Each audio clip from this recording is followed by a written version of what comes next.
Today at T-Mobile, I'm joined by a special co-anchor. What up, everybody? It's your boy, Big Snoop Deal Double G. Snoop, where can people go to find great deals? Head to T-Mobile.com and get 4 iPhone 16s with Apple Intelligence on us, plus 4 lines for $25. That's quite a deal, Snoop. And when you switch to T-Mobile, you can save versus the other big guys, comparable plans plus streaming. Respect. We up out of here. See how you can save on wireless and streaming versus the other big guys at T-Mobile.com/switch. Apple Intelligence requires iOS 18.1 or later. I was never really a runner. The way I see running is a gift, especially when you have stage 4 cancer. I'm Anne. I'm running the Boston Marathon, presented by Bank of America. I run for Dana-Farber Cancer Institute to give people like me a chance to thrive in life, even with cancer. Join Bank of America in helping Anne's cause. Give if you can at BofA.com/supportAnne. What would you like the power to do? References to charitable organizations is not an endorsement by Bank of America Corporation. Copyright 2025. Oh, wonder-working power in the precious... Incredible as they seem, are not the results of mass hysteria.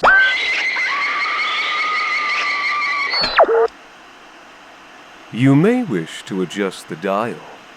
You are currently tuned into the wrong station.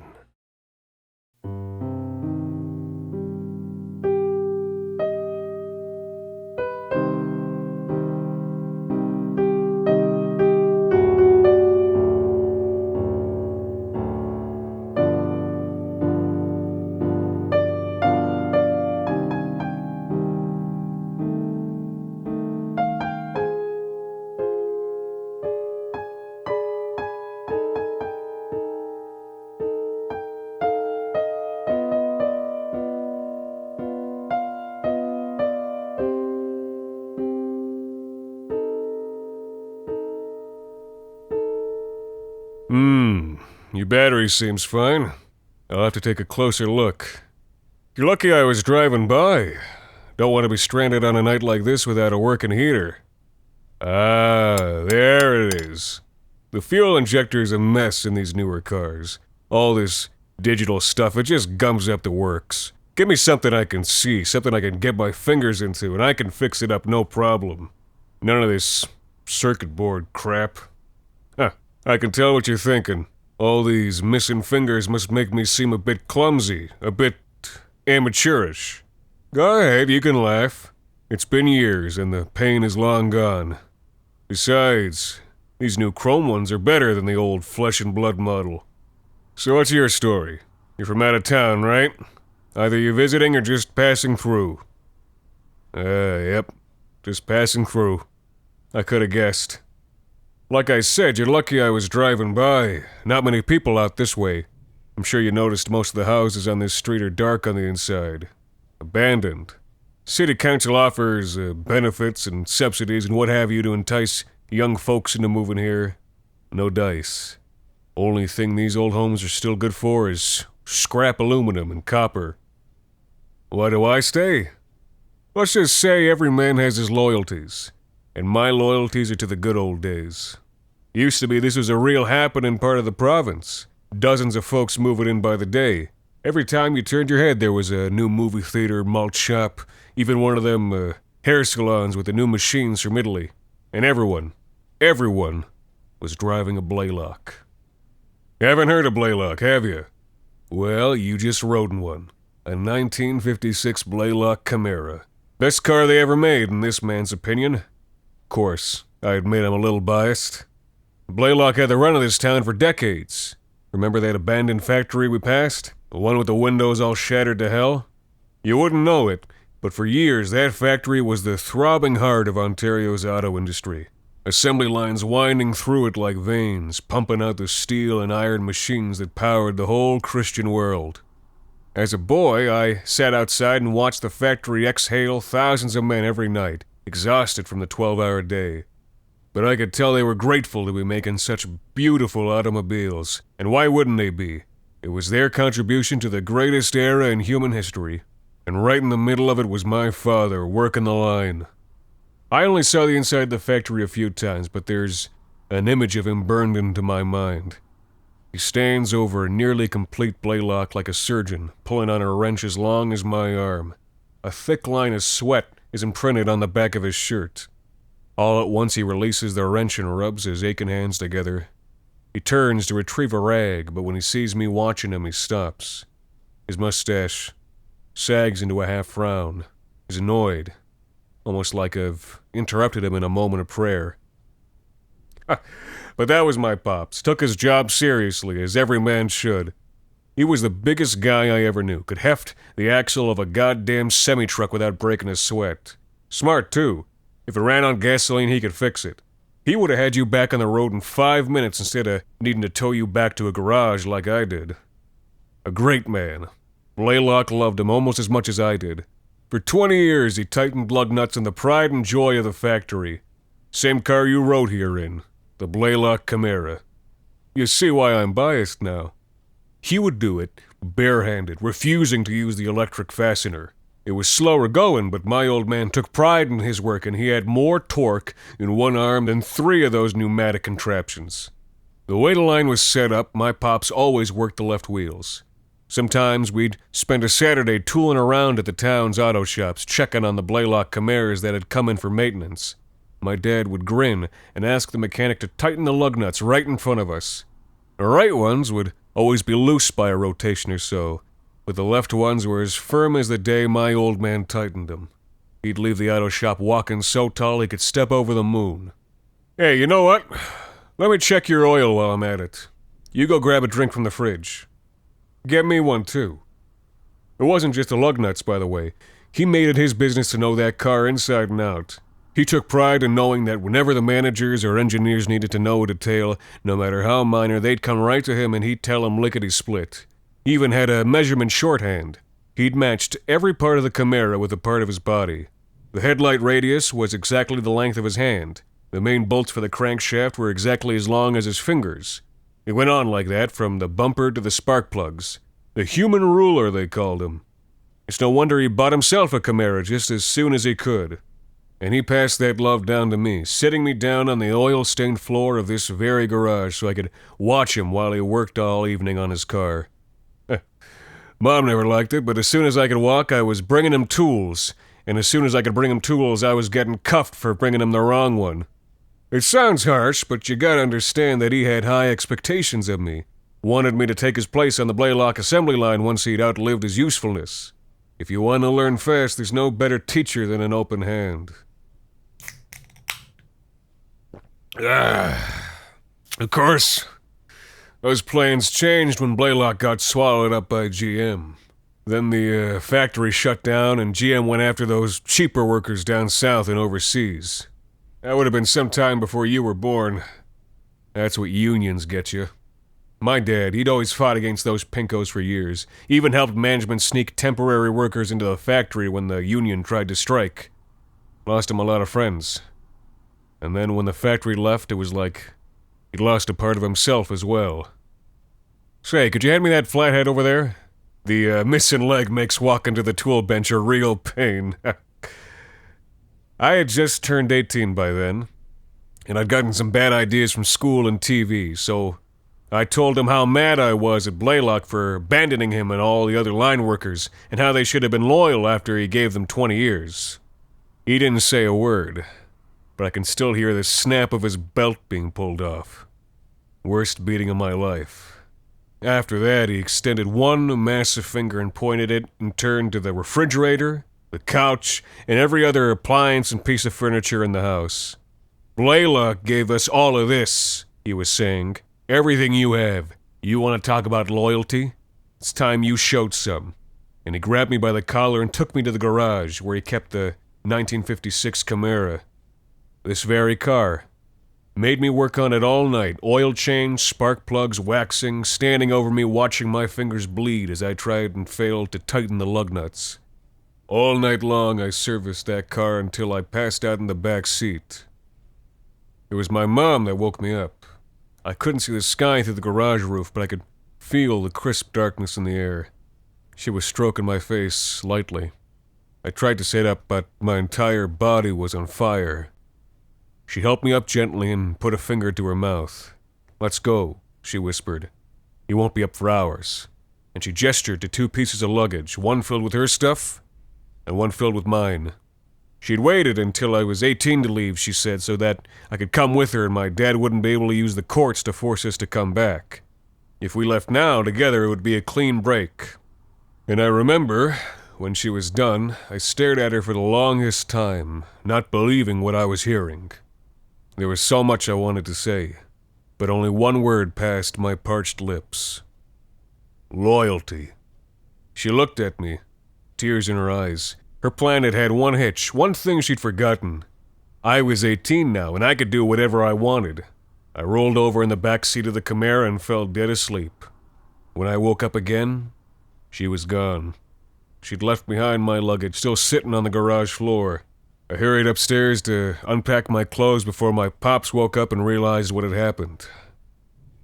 I'm sorry, I'm rambling a bit. Let me take a closer look at that fuel injector. This episode is brought to you by Indeed. When your computer breaks, you don't wait for it to magically start working again.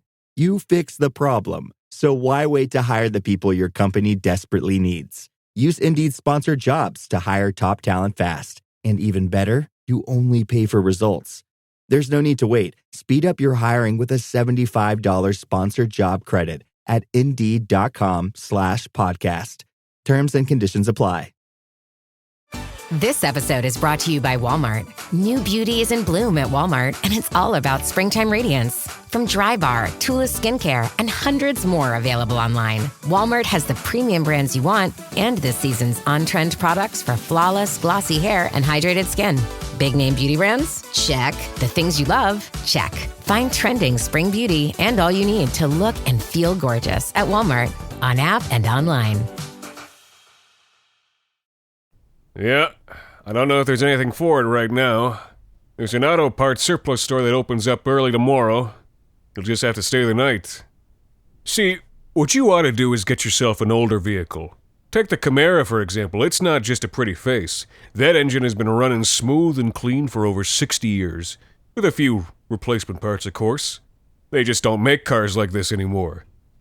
Once Mom was gone, Pops and I were really able to focus on taking care of our Chimera. And the beautiful thing about taking care of a machine like this is that it also takes care of you. My dad was never happier than when he was tinkering with the Chimera, and for me, well, it was my education. I learned her ins and outs, and as I did, I learned about the kind of world that could produce something so beautiful and perfect. Yep, a car like this, you get in it and you almost feel like you're back in the good old days, cruising down Main Street. After Mom left, Pops and I spent a lot of nights doing just that. Back then, Main Street was a place you wanted to be. It wasn't filled with bums and drug addicts yet. There were movies and dance halls and ice cream shops. You'd be stopped at a stoplight and you'd see a cute little bird out with her friends. "Good evening, ma'am," you'd say and tip your hat, and she'd say good evening right back. Not scared or angry like the women today. Sometimes we'd drive to one of the big cities, and I'd always thank God Pops and I stayed in our hometown. The cities were always a mess, filthy and crime-ridden. I could feel the rage radiating off my Pops as he saw single women out working instead of raising kids, or when he had to look at those weirdos crowding up on the sidewalks, the apartment buildings. You understand what I mean, right? Folks not from around here, people who didn't know the first thing about this nation, with names you could break your jaw trying to say. Dressing the wrong way, speaking wrong too. We'd lock the doors and roll up the windows the whole time we were there, safe in the Chimera. And then we'd drive home faster than was allowed because we knew only then we'd be safe. The years passed and our nightly drives to Main Street became more like a quiet visit to a graveyard. One by one our usual haunts had packed up and disappeared to be replaced by block after block of decaying buildings filled with unsavory businesses and loan sharks.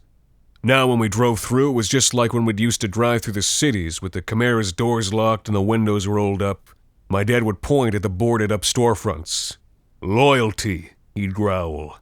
"Faith." But everything was okay as long as me and Dad had paradise in the garage. As our town and our way of life died out, we kept working on the Chimera. My dad and I took repair jobs wherever we could get them, fixing other people's cars so we could afford to keep on going. Months turned to years, years turned to decades, though you'd never know it looking at the car. Pops, on the other hand, his temper used to be big and explosive, like fireworks. I should know I got the worst of it, but as the years passed, it withered into these croaks of frustration. You know, I'd hand him the wrong tool and he'd just stare at me, angry as hell, but only a few vulgarities would force their way out. And then one day he couldn't speak at all. My dad bloodied the doctor's nose when he told him that the throat cancer was likely caused by 2 decades working in an auto factory. He would have done worse if I hadn't grabbed him and lifted him against my chest, for the first time feeling how light he'd become. We drove home in silence. On our way back, I stopped in at an auto part shop and splurged on a new carburetor. My dad was staring at it, sticking his fingers through the choke point and then absent-mindedly running his fingers down his face. I could have sworn I saw him smile. The next month was a flurry of work. My dad barely left the garage. With his death sentence hanging over his head, he wanted to focus on what was important. The Chimera never looked better than the day we parked it out in front of the hospice. He spent the last few weeks of his life drawing plans. Spent all of his time on it. Hardly talked to me at all, except to send me out for more paper, pens, and a few times for anatomy textbooks. After he finished, he gave me a sealed envelope. By the time I came back from the mailbox, he was gone. The car was so important to him, to us, that I couldn't be surprised by what was in his will. The executor said there was no way I could be expected to carry it out. Last wishes or not, sick he called it, immoral and unchristian. But he didn't understand loyalty, or what the Chimera, what Blaylock meant to my dad. All his money had gone to political causes, organizations that promised to bring back auto manufacturing by fighting organized labors, and charities promoting abstinence and godliness. Me, my inheritance was a single banker's box, a heavy one. Lifting it would have given you a hernia. Inside, it was filled with hundreds of blueprints. When I got home, I knocked everything off the kitchen table and spread the sheets out. Only then did I understand what I was looking at. His designs were brilliant. Couldn't even tell he was on his deathbed when he drew them. That's how straight and perfect his lines were. There was no question that a skilled mechanic could carry it out. I was that mechanic. He trained me to be that mechanic. You see, Dad didn't want to go into the ground where he'd waste away and be no good to anybody. So, the next night, I drove to the graveyard and started digging. Come here. Let me show you. Come here. I said come here! Look at the gear stick. See how white it is, how perfectly it fits the car? That's my pops. Part of him, anyway. My dad, the human ruler. He'd paired each part of the car to a part of his body. I only needed to follow the instructions. I hung his body on a steel hook and hoisted him into the middle of the garage, just like he was another engine block. It took days to strip all the old man's parts, but I did it, scooping him out from top to bottom.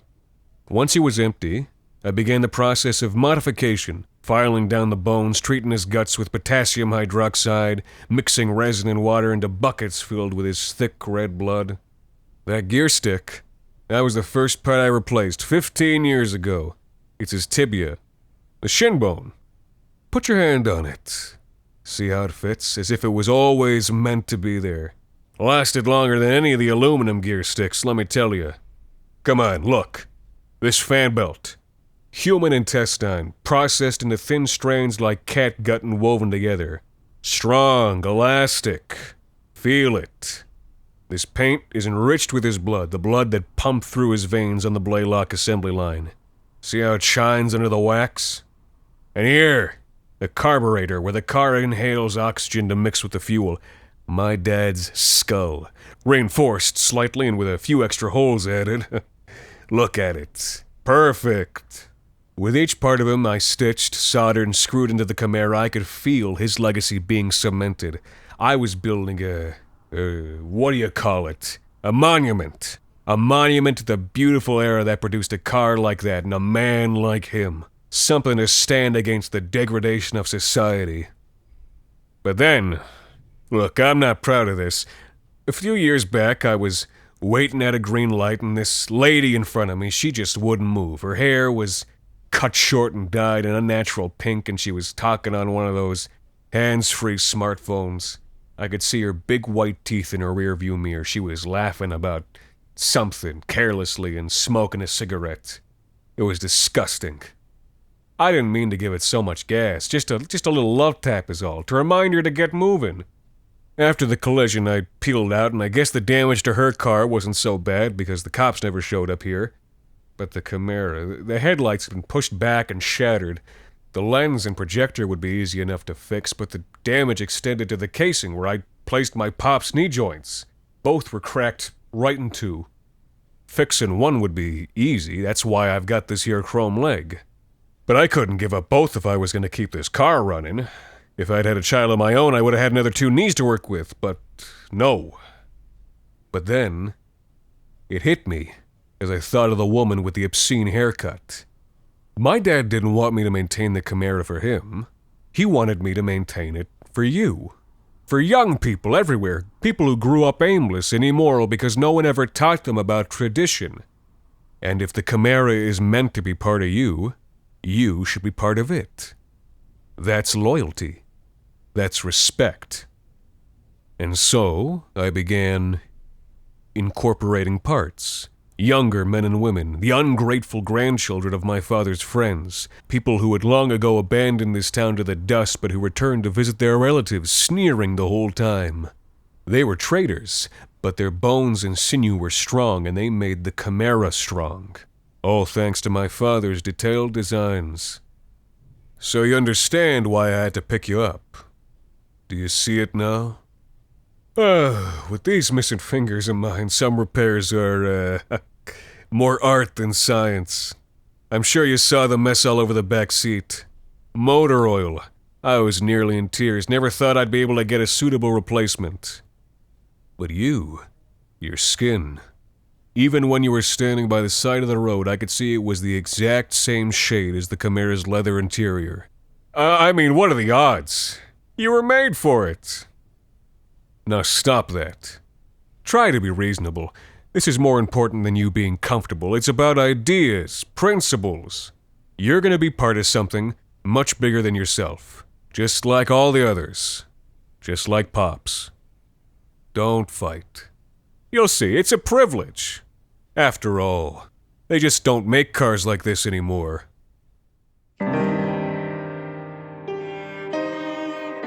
The Wrong Station is made possible by the generous support of our listeners on Patreon. Consider visiting today at patreon.com/thewrongstation. This week's episode, Classic Car, was written by Jacob Duarte Spiel and performed by Anthony Botello.